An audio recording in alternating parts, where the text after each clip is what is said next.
I'm Kazuyoshi.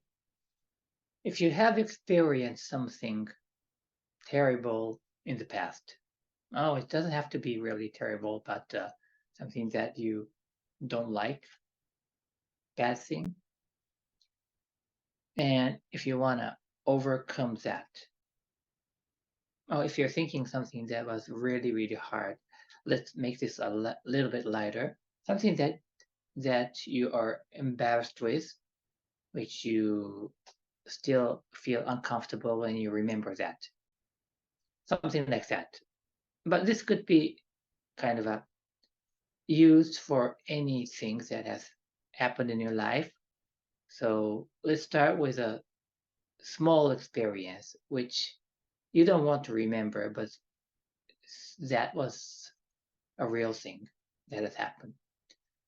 I would suggest a way so that you can easily overcome that. I use the word easily, but maybe it will take time, but not much effort.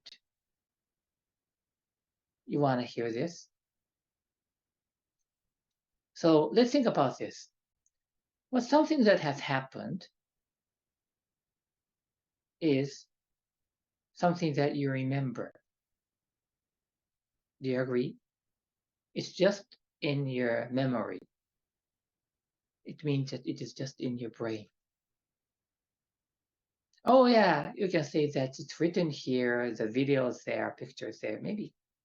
But we know that that is also in our memory. Okay, you can show it to me. You can show the date, like a 2013, August something. Sure, you can. However, we know that we can change that. Of course, I'm not telling that something that has happened is not real. It is real. It's a proof of your life. However, they are all stored in our mind, in somebody else's mind. And if that is collectively existing there, we all agree that that was something that has happened, right? And I would add one more element. What you memorize, what you put in your brain, store in your brain, are not only the memory, they are also the interpretation. How you read it, how you understand it, are also added on top of something that has happened, something that seemed to have happened. So, well, something that has happened are the memory and also the interpretation, understanding. And another element, one more thing, will that happen again? Will that happen again? No, it will not happen again. It's interesting, right? We are thinking a lot about something that will not happen again, and that is just stored in our memory, and that is just the collection of the understanding or interpretation of yourself.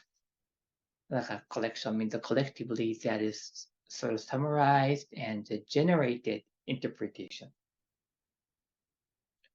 If that is playing a huge role in your self-image, if that is representing the major part of who you think who you are, it's so interesting, right? Because it's something that will never happen. It's just in a memory. It's just a part of a big interpretation of yourself. So the way to overcome is that just forget that or leave it behind. Okay, you will say that it's not easy to forget, or you will say that this is a good memory. I want to cherish it. That's wonderful. Keep it. However, if you feel that you want to forget that, just forget that. In order to forget, you will need to think about other things. Other things means you know that we have past, present, future. Only three things. So these are the things that I'm always thinking. So if you think you are captured by the past, or if you are not confident enough because of something that has happened in the past, I would recommend that you will think about your future and focus on now. Thank you. That is today's talk. Bye bye.